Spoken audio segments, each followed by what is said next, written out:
There's an interesting debate going on at the moment in the corporate world, which is, do people work more effectively from home or not?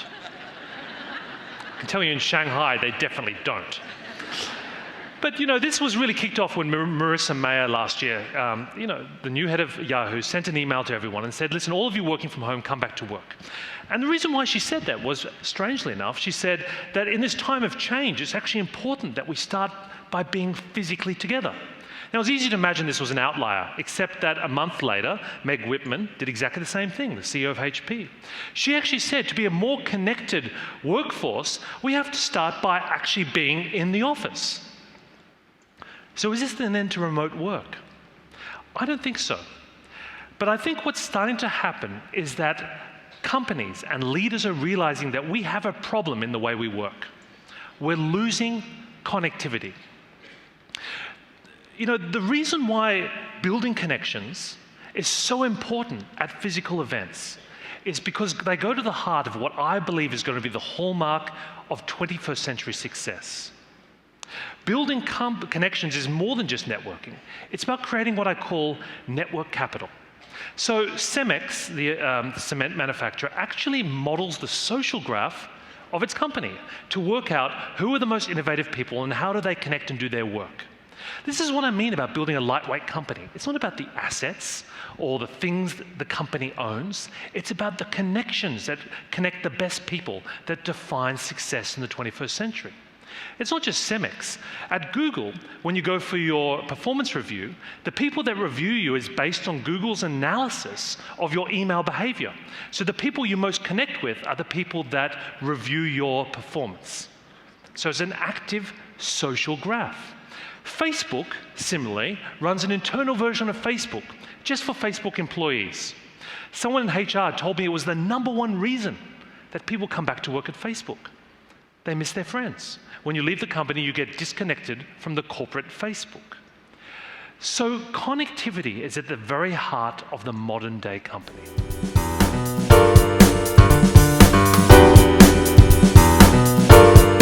We love designing products. You know what? We even love designing brands. Take a close look at these and try and imagine how much we actually spend designing them. It's quite a shock, actually. Gotta love Twitter, the power of clip art. But seriously, we spend a lot of money on these things, products, brands. But how often do we actually design companies? It's amazing. We have 21st century ideas about business, but even to this day, we shoehorn them into structures that came from the 19th century.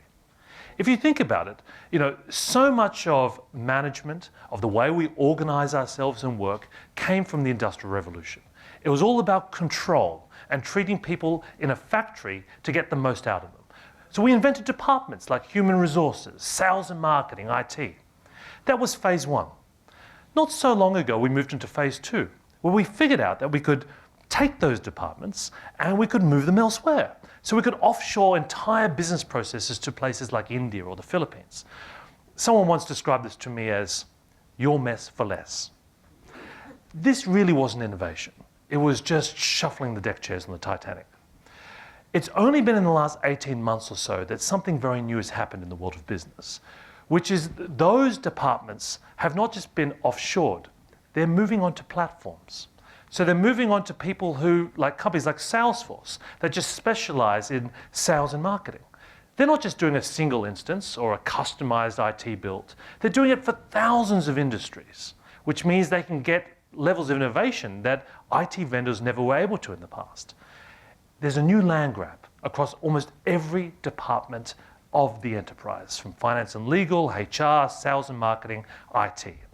What's really interesting, and this is tough for a lot of IT vendors, is that the actual companies and platforms are integrating among themselves now. So they're actually joining in the cloud.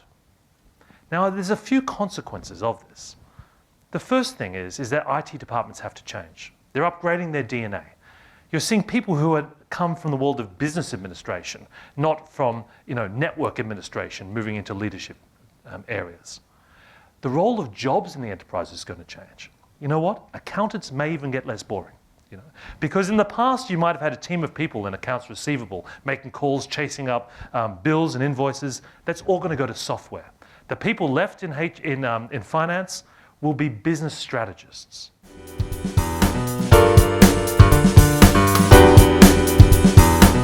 How many of us have been told that we would be meeting less physically and traveling less because of these new virtual technologies? You've all heard that, right?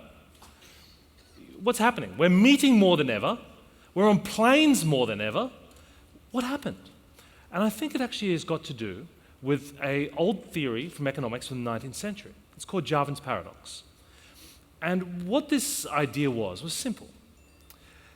So around the 19th century, we suddenly got better at the way we made steam engines. They got a lot more efficient. So everyone predicted we'd be using less coal. Actually, we started using more coal than ever.